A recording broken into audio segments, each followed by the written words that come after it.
School service কমিশনের পরীক্ষা তার নোটিফিকেশন এই মাসের 29 তারিখের মধ্যেই আসবে। যেমনটা আমি তোমাদের বলেছিলাম ঠিক তেমন ভাবেই কিন্তু প্রসেসগুলো এগোচ্ছে।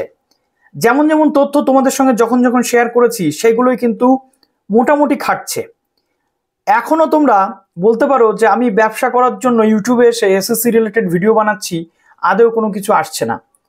আমি জেনুইন তথ্য বা লজিক্যাল কনসেপ্ট তোমাদের সঙ্গে ক্লিয়ার করতে চলে আসি।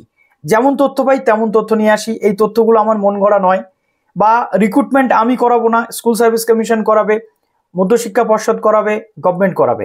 ঠিক আছে, তো আজকে একটা তথ্য উঠে এসেছে কর্মসংস্থান পেপারে, তোমরা প্রত্যেকে দেখেছো। সেটা নিয়ে একটু কাটা ছেঁড়া আলোচনা করব যে এক্স্যাক্ট জিস্ট কি আছে। আমার কোনো কোচিং ইনস্টিটিউশন নেই, নতুন পরীক্ষা হবে, নতুনরা বসতে পারবে, প্রচুর প্রচুর সিট রয়েছে, আমার ইনস্টিটিউশনে ভর্তি হয়ে কোচিং নিয়ে পাশ করো, আমি এই কথা বলতে এখানে আসি না। সেটা যে সমস্ত ইনস্টিটিউশন আছেন তারা করছেন, এটা তাদের অধিকারের মধ্যে পড়ে। কেননা তোমাদের অধিকার শিক্ষা নেওয়া, তাদের অধিকার শিক্ষা দেওয়া, সেখানে আমার কিছু বলার নেই। কিন্তু তোমরা যে আমার বিরুদ্ধে অ্যালিগেশন আনো যে নতুন পরীক্ষা হবে না, আপনি শুধু শুধু বলেন যে পরীক্ষা হবে, আপনি শুধু শুধু বলেন পরীক্ষা হবে, আপনি ভিউ বাড়ান। একটা কথা বলি, এই চ্যানেলে স্কুল সার্ভিস কমিশনের রিলেটেড যে ভিডিওগুলো বানাই 20,000 ভিউতেও 80 টাকা ইনকাম হয় না। ঠিক আছে, আমি একটু স্ক্রিনশট দিয়ে দেখিয়ে দেবো। 20,000 ভিউতেও $1 ইনকাম হয় না। কেন ইনফরমেশন দিই? তার কারণ আমার চ্যানেলে প্রচুর বিএড ক্যান্ডিডেট রয়েছে যাদেরকে আমি 20 সাল থেকে গাইড করে করে এই পর্যন্ত নিয়ে এসেছি, 5 বছর। তো তাদের জন্য ইনফরমেশন দিয়ে আপ টু ডেট রাখা আমার দায়িত্ব বলে আমি দিই, না হলে দেওয়াটা কোনো জরুরি ছিল না। এই ভিডিওতে আমি বলবো না এই চ্যানেলটি সাবস্ক্রাইব করো, বরং যদি চাও আনসাবস্ক্রাইব করতে পারো যদি খারাপ লাগে তথ্যগুলো। ঠিক আছে, এবার তোমাদের বলি কতগুলো বিষয়। কর্মসংস্থান পেপার বা বিভিন্ন সময় বিভিন্ন রকম তথ্য আসছে যেগুলো দিয়ে তোমরা কনফিউজড হচ্ছ। আমি বারবার তোমাদের যে কথাটার আগেও বলেছি যে ওই 26,000 সিটে কিন্তু নতুনরা সুযোগ পাবে না। এটা আগেও বলেছি, 26,000 সিটে নতুনরা সুযোগ পাবে না। এই তথ্যগুলো থেকে সেটা কিন্তু প্রমাণ হচ্ছে যে এসজি টিউটোরিয়াল গাইড কোনো মন গড়া কথা বলে না। অনেকের কাছ থেকে তোমরা তথ্য পেয়ে আমার কাছে এসে বলেছো যে অমুক জায়গায় তো অমুক স্যার ওই বলেছেন, তমুক স্যার ওই বলেছেন। আমি তোমাদের বলেছি 2016 স্যাংশনড ভ্যাকান্সি, সেই প্যানেল বাতিল হলেও ওই 26,000 ভ্যাকান্সিতে পুরনোরাই সুযোগ পাবে। টিল নাও সেই তথ্যটাই সামনে উঠে আসছে। এখন রাজ্য সরকার বা শিক্ষা দপ্তর কে কি বলবে সেটা পরবর্তী ক্ষেত্রে, কিন্তু এখনো পর্যন্ত যে আপ টু ডেট তথ্য সেটা বলছে যে 26,000টা শুধুমাত্র ওই পুরনো 2016 সালের ক্যান্ডিডেটে বসতে পারবে। আর নতুন ভ্যাকান্সি যেটা বলা হচ্ছে সেই নতুন ভ্যাকান্সিটা নতুনদের জন্য হবে। এটাই স্বাভাবিক, তার কারণ স্যাংশন ভ্যাকান্সি 26,000, আর নতুনদের জন্য ভ্যাকান্সি ক্রিয়েট করতে হবে, নতুনভাবে সেটা অনুমোদন আনতে হবে মন্ত্রিসভা থেকে, নতুনভাবে অর্থ দপ্তরের অনুমোদন আসবে, তার পরবর্তীতে গিয়ে নতুনদের রিক্রুটমেন্টের জায়গা তৈরি হবে। লজিক দিয়ে বিষয়টা বুঝতে হবে। হাওয়াতে কথা আমি বলি না, হাওয়াতে কথা আমি ভাসাই না। অনেকেই বলবে যে আপনি তো বলেছিলেন নতুনটা বসতে পারবে না। এক্স্যাক্টলি আমি বলেছিলাম নতুনটা বসতে পারবে না। কিসের ভিত্তিতে বলেছিলাম? 26,000 সিটে নতুনটা বসতে পারবে না বলেছিলাম। নতুনদের বসতে গেলে নতুন ভ্যাকান্সি ক্রিয়েট করতে হবে বলেছিলাম। সেই নতুন ভ্যাকান্সি কিন্তু এই 18,000-এর কাছাকাছি যেটা বলছে, এটা 3রা এপ্রিল থেকে রায় বেরোনোর পর থেকে আমি যা যা বলে এসেছি আমি এখনো সেখান থেকে নড়ছি না, আমি এখনো সেই জায়গাতে স্টিক করে রয়েছি। ওকে, এবার চলো 40,000 শূন্য পদে বিজ্ঞপ্তি এই মাসেই অর্থাৎ 29 তারিখের মধ্যে, যেটা আমি সবার আগে ব্রেক করেছিলাম ইউটিউবে, সেই তথ্যটাই কিন্তু কর্মসংস্থানও কিন্তু শিলমোহর দিচ্ছে। কর্মসংস্থানকে তোমরা অনেকে বিশ্বাস করো, আমিও বিশ্বাস করি।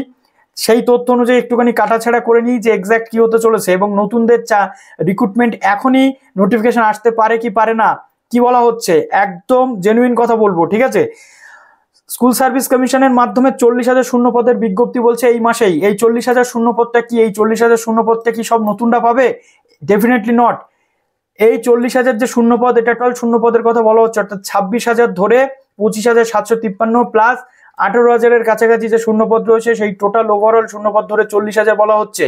এবং এই 40,000-এর মধ্যে অর্থাৎ নতুনদের যে 18,000 নতুনদের জন্য বলা হচ্ছে, সেটা শুধুমাত্র শিক্ষক নিয়োগের জন্য নয়, 9, 10, 11, 12-এর জন্য নয়, তার মধ্যে গ্রুপ সি, গ্রুপ ডিও থাকবে। অতএব এখান থেকে পরিষ্কার লাস্ট 10 বছর পরীক্ষা হয়নি, শূন্যপদ মাত্র দেওয়া হচ্ছে 18,000। কম্পিটিশন কোন জায়গাতে যাবে বুঝতে পারছো? 2016-তে 22 লাখ ক্যান্ডিডেট পরীক্ষার্থী ছিল, এবছর সেটা 30 থেকে 35 লাখ ক্যান্ডিডেট হয়ে যাবে পরীক্ষার্থী ওভারঅল 2016, এবং সমস্ত কিছু যদি আমরা ধরি তাহলে সেই 30 লাখ থেকে 32 লাখ ক্যান্ডিডেটের মধ্যে 40,000 সিট কোন জায়গাতে লাগবে বলো? বলো, তোমাদের কাছে আমি প্রশ্ন করছি, ঠিক আছে? এবার নতুন যে নিয়োগ বিধি আসছে সেখানে বলা হচ্ছে কার্বন কপি পরীক্ষার্থীরা বাড়িতে নিয়ে যেতে পারবেন। এটা বারবার আমরা শুনে আসছি। সংরক্ষণের জন্য কার্বন কপি যে সংরক্ষণ কেন বলছে, তার কারণ এই কার্বন কপি দিতে পারেনি বলেই শিক্ষক বা গ্রুপ সিডি মানুষগুলোর চাকরি চলে গেছে। এখানে গভর্নমেন্ট একমাত্র দায়ী রয়েছে, ঠিক আছে? ওএমআর সংরক্ষণের জন্য 10 বছর সময়সীমা বাড়ানো হতে পারে, এটা আমরা শুনেছি। পরীক্ষা পদ্ধতিতে স্বচ্ছতা আনতে ফল প্রকাশের আগে মডেল উত্তর যে পত্র সেটা প্রকাশ করা হবে বলা হচ্ছে। এবং সবচেয়ে গুরুত্বপূর্ণ পাঠ পিটি হবে কি হবে না, এটা নিয়ে অনেকের প্রশ্ন ছিল।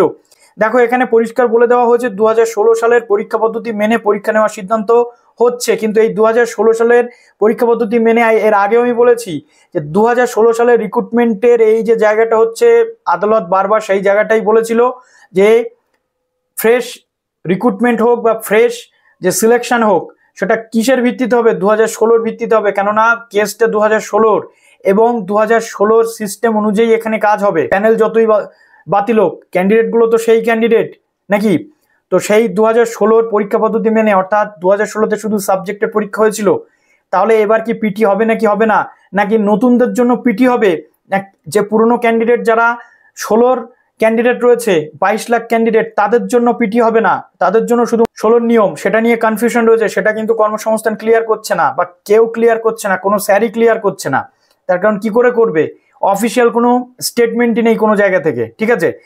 স্কুল শিক্ষা দপ্তর সূত্রে জানানো হয়, সেই আবার সূত্র মারফত স্কুল শিক্ষা দপ্তর সূত্রে জানানো হয় নিয়োগ বিধি নিয়ে একটি খসড়া তৈরি হয়েছে, অর্থাৎ একটি গেজেট তৈরি হয়ে গেছে। নবান্ন থেকে চূড়ান্ত অনুমতি এলেই বিজ্ঞপ্তি বের করা হবে। নবান্ন থেকে চূড়ান্ত অনুমোদন এলেই সেই বিজ্ঞপ্তি বের করা হবে।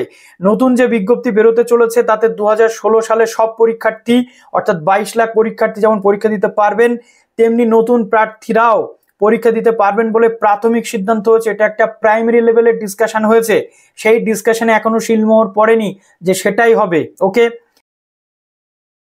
তাহলে এখানে একটা জিনিস আমরা বুঝলাম কি, এই যে টোটাল বিষয়গুলো, এগুলো সব আলোচনার পর্যায়ে রয়েছে, কোনো কিছু কিন্তু ফাইনাল এখনো হয়নি।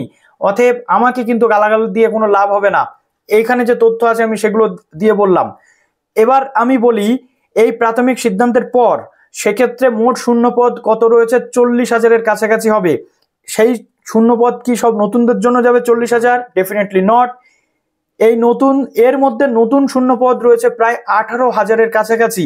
তাহলে কি ওই 25,753 বাদ চলে যাবে পুরনোদের জন্য, আর নতুনদের জন্য থাকবে 18,000-এর কাছাকাছি শূন্যপদ। তবে নবান্ন থেকেই এ ব্যাপারে চূড়ান্ত অনুমোদন দেওয়া হবে, অর্থাৎ নবান্ন যতক্ষণ না পর্যন্ত অনুমতি দিচ্ছে, এই টোটাল সিস্টেম সব আলোচনার পর্যায়ে, সব সূত্র মারফত কোনো কিছু ফাইনালাইজ নয়। ওকে, তো এটা আমি বলে দিলাম। কিন্তু আমি এটা বলে কাউকে ডিমোটিভেট করছি না, তোমরা সাবজেক্ট যেমন পড়ছো পড়তে থাকো। দুম করে যদি নোটিফিকেশন দিয়ে দেয় তাহলে তখন বলবে আমাদের কাছে সময় নেই। তাই পড়াশোনাটা চালিয়ে যাও, এই ভিডিও থেকে ইনফরমেশনগুলো নাও। কমেন্ট সেকশনে গালাগালি না দিয়ে থ্যাংক ইউ অন্তত বলো যে ইনফরমেশনগুলো আপনি বিশ্লেষণ করছেন। এবার আসি, এই 18,000-এর কাছাকাছি যে শূন্যপদ রয়েছে, এটা নবান্ন থেকে চূড়ান্ত অনুমোদন আসলে তবেই গেজেট আকারে প্রকাশ হবে। স্কুল শিক্ষা দপ্তরের কাছে অনুমোদন এলে গেজেট নোটিফিকেশন হবে, ঠিক আছে? তারপর স্কুল সার্ভিস কমিশন তার ভিত্তিতে নতুন বিজ্ঞপ্তি বের করবে। পরীক্ষা পদ্ধতিতে কিছু বদল হলেও হতে পারে, এইখানে একটা কজ কিন্তু রাখা হয়েছে। পরীক্ষা পদ্ধতিতে কিছু বদল, তাহলে কি 16দের যারা পুরনো আছে তাদের জন্য হবে, নাকি নতুনদের জন্য পিটি আসতে পারে? এখানে একটা কিন্তু ছোট্ট পয়েন্ট রয়েছে। এটা যতক্ষণ পর্যন্ত ক্লিয়ার করবে কারোর কাছে বোঝার ক্ষমতা নেই। আর এটা ক্লিয়ার করা দরকার। মিনিমাম 10 বছর পরে পরীক্ষা হচ্ছে, ক্যান্ডিডেটগুলোর সব মরিচা পড়ে গেছে প্রস্তুতিতে, 6টা মাস সময় মিনিমাম দিতেই হবে, নাহলে কোনো ক্যান্ডিডেটই ভালো সাকসেসফুল জায়গাতে যেতে পারবে না। একদম বাস্তব কথা আমি বলে গেলাম। এবার আসি, যেটা আর একটা গুরুত্বপূর্ণ পয়েন্ট তুলে ধরা হয়েছে, নতুন শূন্যপদ পূরণের জন্য প্রার্থীদের জন্য বিজ্ঞপ্তি একসঙ্গে নাও বেরোতে পারে। তাহলে বিষয়টা কি? আমরা খুব হই হই করছিলাম যে বিজ্ঞপ্তি বেরোবে, নতুনরাও সুযোগ পাবে, সবকিছু। এখানেই একটা পয়েন্টে কিন্তু সব সমস্যা তৈরি করে দিল, যে পুরনোদের সাথে নতুনদের বিজ্ঞপ্তি নাও বেরোতে পারে।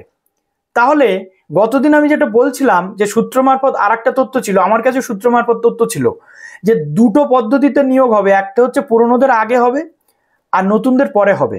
কিন্তু একবারেই পুরনোদের নিয়োগ প্রক্রিয়া যদি শুরু হয়ে যায়, নতুনদের হবে হবে করে 10 বছর কাটিয়ে দিয়েছে যে সিস্টেম, 2022 সালে একটা অ্যাডভার্টাইজমেন্ট দিয়ে 3 বছর ঝুলিয়ে রাখতে পারে, এই নতুনদের এখন বিজ্ঞপ্তি নাও বেরোতে পারে, এই লাইনটার সাথে সেই সিস্টেমের নির্ভরযোগ্যতা, আদৌ সেই সিস্টেমে 18,000 সিটে নতুন নিয়োগ করবে কিনা ডাউট কিন্তু থেকে যায়। একটা বাস্তব কথা বলে গেলাম, আর এই কথাটা তোমাদেরকে কেউ বলবে না, আমি বলছি। তার কারণ আমি সবসময় সোজা সাপটা কথা বলতে ভালোবাসি বলেই বলছি। আর যদি এই নিয়োগ প্রক্রিয়া হয় তাহলে আমি নিজেও সুযোগ পাবো, তোমরাও সুযোগ পাবে। আর ফর ইউর কাইন্ড ইনফরমেশন আমি বলে রাখি, আমি 2016 ক্যান্ডিডেট নই। 2016-তে আমার বিএড কমপ্লিট হয়নি, ঠিক আছে, আমি পরীক্ষা দিতে পারিনি। আমিও তোমাদের সাথে নতুন এসএসসিতেই বসবো, ওকে, আমিও তোমাদের সাথে একটা ট্রাই নেব। আর আমি 2016-তে গ্রুপ সি গ্রুপ ডির পরীক্ষা দিয়েছিলাম, খুব ভালো পরীক্ষা হয়েছিল, কিন্তু চাকরিটা আমার হয়নি, ঠিক আছে। আজকে তোমাদের সাথে কিছু বাস্তব কথা শেয়ার করে গেলাম। অতএব নতুন যারা রয়েছে তাদের সাথে আমিও রয়েছি, এটুকু তোমরা মনে রাখো। আমি নতুনদের বিরোধী নই, বারবার তোমরা আমাকে মিসজাজ করো। আর এই ভিডিওটা এতটা বড় করলাম একটাই কারণে, যাতে পুরো ডিসকাশনটা তোমাদের সঙ্গে শেয়ার করতে পারি, ওকে। ঠিক দিচ্ছে তাই। এবং এখানে যারা পুরনো শিক্ষকরা রয়েছেন তারা বলছেন যে তারা যোগ্যতার ভিত্তিতে চাকরি পেয়েছিলেন, তারা আর পরীক্ষা দেবেন না, তাদের চাকরি ফিরিয়ে দিতে হবে। কিভাবে তাদের চাকরি সরকার স্থায়ীভাবে ফিরিয়ে দেবে সেটা সরকারকে চিন্তা করতে বলছে তারা। অতএব এখান থেকে পুরো ক্লিয়ার যে নতুনদের এই একই সাথে বিজ্ঞপ্তি আসবে এইটা পরিষ্কার নয়, আসতেও পারে আবার নাও আসতে পারে, ঠিক আছে। আর যদি না আসে তাহলে ধরে রাখো নতুনদের নিয়োগ আবার ঝুলে যাবে, এটুকু আমি বলে দিই। তাই এখন উচিত তোমাদের বিভিন্ন জায়গাতে টুইট বা এই সমস্ত কাজগুলো করা, যাতে গভর্নমেন্ট বোঝে যে নতুন ক্যান্ডিডেটদের এখন বিজ্ঞপ্তির প্রয়োজন, নতুনরাও এই পুরনোদের সাথে গভর্নমেন্টের কাছে চাকরি চাইছে, এটা বোঝানো দরকার, ওকে। তো এই ছিল মোটামুটি একদম সোজা সাপটা ডিসকাশন। এরপরেও যদি গালাগাল দেওয়ার ইচ্ছা হয় কমেন্টে অবশ্যই তোমরা দাও। 5 বছর ধরে আমি তোমাদের এই চ্যানেলে বিভিন্ন ইনফরমেশন প্রোভাইড করছি, আজকে 2025 এই গালাগালগুলো শোনার জন্য।